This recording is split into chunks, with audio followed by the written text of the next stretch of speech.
Welcome back to TBC. இன்னைக்கு நம்ம இந்த வீடியோவில் எதை பற்றி பார்க்க போனால் நீங்கள் வந்து டைரி எழுதக்கூடிய விஷயங்களை விரும்புகிறாளா? அப்போ கண்டிப்பாக இது உங்களுக்கு பிடிச்ச ஒரு வீடியோவாக இருக்கலாம். உங்கள் டே டு டே லைஃப்பில் நடக்கக்கூடிய நிறைய நல்ல விஷயங்கள், சந்தோஷங்கள், கீழான விஷயங்கள், நிறைய பர்சனல்ஸ், இது எல்லாத்தையுமே நீங்கள் டைரியில் நோட் பண்ணி வைப்பீங்க. இப்போ இருக்கிற காலத்தில் நம்ம நோட் எடுத்தலாம் எழுத முடியலை. நீங்கள் வந்து அதை எப்படி உங்கள் ஸ்மார்ட் ஃபோன்லேயே பண்ணுறது, அதோட அந்த க்யூட்டான விஷயங்களை நீங்கள் ஃபோட்டோவும் எடுத்து சேர்த்து ஆட் பண்ணிக்கலாம். இந்த மாதிரி விஷயங்கள்லாம் எப்படி பண்ணுறது அப்படிங்கிறத இன்னைக்கு இந்த வீடியோவில் நம்ம பார்க்க போகிறோம். வாங்க வீடியோக்குள்ளே போகலாம். நீங்கள் இது வரைக்கும் என்னோட சேனலை சப்ஸ்கிரைப் பண்ணல அப்படின்னா கீழே இருக்க ரெட் கலர் பட்டனை கிளிக் பண்ணி சப்ஸ்கிரைப் பண்ணிட்டு அங்கே இருக்கிற பெல் ஐக்கனை கிளிக் பண்ணி அதில் ஆல் அப்படிங்கிறத கிளிக் பண்ணிருங்க. நான் எப்பெல்லாம் ஒரு வீடியோ போடுறேன்னா அது உங்களுக்கு உடனே நோட்டிஃபிகேஷனாக கிடச்சிரும். ஆப்போட இன்டர்ஃபேஸ் உங்களுக்கு இந்த மாதிரி தான் இருக்கும்.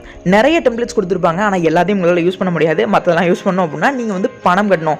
இல்லை எனக்கு எல்லா டெம்ப்ளேட்ஸையும் ஃப்ரீயாக யூஸ் பண்ணணும் அப்படின்னு நினச்சிங்கன்னா வீடியோவை கடைசி வரைக்கும் பாருங்கள். எப்படி அதை ஃப்ரீயாக யூஸ் பண்ணுறது அப்படிங்கிறத சொல்லியிருப்பேன்.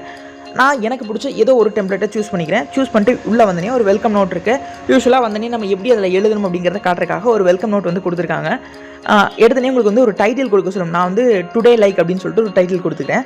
இப்போது இன்றைக்கி நான் வந்து அதை ஒரு ஸ்மைலான ஒரு இமோஜி வந்து செட் பண்ணிக்கிறேன். அங்கே நிறைய இமோஜிஸ் இருக்கும். நீங்கள் வந்து கோபப்படுற விஷயமாகட்டும், சேடாகிற விஷயமாகட்டும், அதுக்கேற்ற மாதிரி ஒரு இமோஜி வந்து இருக்குது. அதை நீங்கள் சூஸ் பண்ணிக்கலாம். அந்த டேக்கான விஷயத்தை ரீக்ரியேட்டாக நீங்கள் என்றைக்காவது ஒரு நாள் திரும்ப அதை நினச்சி படித்து பார்க்கும்போது கூட உங்களுக்கு சந்தோஷமாக இருக்கும் அப்படிங்கிற மாதிரி. அதுக்கடுத்து இதில் ஒரு சின்ன விஷயத்தை வந்து நான் ட்ரை பண்ணுறேன். Today I'm very happy. ஏன்னா இன்றைக்கி நம்ம சேனலில் வீடியோ போட்டோம். அதை தான் வந்து நான் அங்கேயும் வந்து எழுதியிருக்கேன். வேறு எந்த ஒரு விஷயமும் அதிகமாக எழுதலை. அதை எழுதிட்டு சேவ் பண்ணுற மாதிரியான சில விஷயங்கள் கொடுத்துருக்காங்க. ஆடெல்லாம் அப்பப்போ வரும், அதெல்லாம் வந்து கேன்சல் பண்ணி விட்டுருங்க. இந்த மாதிரி வந்து உங்களுக்கு என்ன விஷயம் வேணுமோ அதை வந்து நீங்கள் டைப் பண்ணிக்கலாம். நிறைய ஒரு பெரிய அளவுக்குள்ள கூட டைப் பண்ணிக்கலாம். இவ்வளோ தான் லிமிட் அப்படிங்கிற மாதிரிலாம் எதுவும் கொடுக்கல. நீங்கள் அதை டேக் பண்ணணும்னு நினச்சாலும் பண்ணலாம். டைமு டேட்டு ஆட்டோமேட்டிக்காக மேலே வந்து உங்கள் டைரியில் செட் ஆயிரும். பார்த்தா ரொம்பவே நல்லா இருக்குது. உங்களுக்கு டைப் பண்ணுற மட்டும் இல்லாமல் இதில் இன்னும் நிறைய ஃபீச்சர்ஸ் வந்து கொடுத்துருந்தாங்க. பார்க்க உண்மையிலேயே நல்லா இருந்தது அப்படின்னு தான் சொல்லணும். மற்ற டெம்ப்ளேட்ஸ் நான் யூஸ் பண்ணி பார்த்தேன், அதுவும் நல்லா இருந்தது. அதை எப்படி ஃப்ரீயாக யூஸ் பண்ணுறது அப்படிங்கிறத வீடியோட கடைசியில் சொல்லியிருக்கேன். இப்போது நம்ம வந்து ஒரு இன்றைக்கான ஒரு டைரியை க்ரியேட் பண்ணுறோம். இதில் நான் ஒரு ஃபோட்டோ ஆட் பண்ணுறேன். இன்றைக்கி நான் வந்து போஸ்ட் பண்ணேன் ஒரு வீடியோவோட தம்ப்ளைனை வந்து நான் ஆட் பண்ணுறேன். அதனால நான் ரொம்ப சந்தோஷமாக இருக்கேன் அப்படிங்கிற மாதிரி பார்த்தீங்கன்னா தெரியும். நான் இன்றைக்கி ஆட் பண்ண ஒரு வீடியோவோட தம்ப்ளைன் ஆட் பண்ணிட்டேன். இந்த வீடியோ நீங்கள் பார்க்கல அப்படின்னா டிஸ்கிரிப்ஷன் லிங்க் தரேன், அங்கே போய் இந்த வீடியோவை பார்த்துருங்க.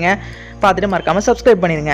இப்போ இதில் இன்னொரு விஷயம் இருக்குது. நீங்கள் பேக்கப் ரீஸ்டோர் அப்படின்னு சொல்லிட்டு ஆப்ஷன் கொடுத்துருக்காங்க. உங்களுக்கு வேறு ஏதாவது க்ளவுட் ஆப்ஷன் இருந்தால் க்ளவுட்லேயும் சேவ் பண்ணிக்கலாம். இல்லைனா கூகுள் டிரைவ்லேயே உங்களோட இந்த டைரியை வந்து ஃபுல் அண்ட் ஃபுல்லி சேவ் பண்ணிக்கலாம். இதில் வந்து பிரச்சனை இல்லை. உங்களுக்கு எப்பயும் போல் 5 GB வந்து கூகுள் டிரைவ்க்கு இருக்குது. உங்கள் டைரிஸை நீங்கள் அங்கே சேவ் பண்ணிக்கலாம். ரொம்ப கம்மியான எம்பியில் தான் சேவ் ஆகும். நீங்கள் என்னைக்கு வேணாலும் அதை வந்து திரும்ப ஓப்பன் பண்ணி படிக்கலாம். ஒரு நல்ல மெமரிஸாக இருக்கும். இந்த ஆப்பை டவுன்லோட் பண்ணி ஓப்பன் பண்ணி படிக்கலாம். லிஸ்ட்டை வந்து நீங்கள் எந்த மாதிரி வேணாலும் ஆல்டர் பண்ணி வச்சுக்கலாம். எந்த லெட்டர்ஸ்லேருந்து வர மாதிரி எல்லா மாதிரியும் ஆல்டர்னேட் பண்ணி வச்சுக்கலாம். அது மட்டும் இல்லை, ஃபான்ஸும் நிறைய கொடுத்துருந்தாங்க. ஒரு சின்ன லுக்கு வந்து மாற்றணும் அப்படின்னா ஃபான்ஸை மாற்றினா உங்களுக்கு லுக்கு மாறும். நிறைய ஃபான்ஸ் ஆப்ஷனும் கொடுத்துருந்தாங்க. ஃபான்ஸை யூஸ் பண்ணி அந்த லுக்கை வந்து கொஞ்சம் வித்தியாசமாக மாற்ற முடியுது. அதுவும் நல்லா இருந்தது. ஃபான்ஸ்லேயும் நிறைய ப்ரோமோட்ஸ்லாம் இருந்தது. பார்த்தீங்கன்னா இந்த நிறைய டெம்ப்ளேட்ஸ் கொடுத்துருந்தாங்க. மோஸ்ட்லி பார்க்க அட்ராக்டிவாக இருந்தது.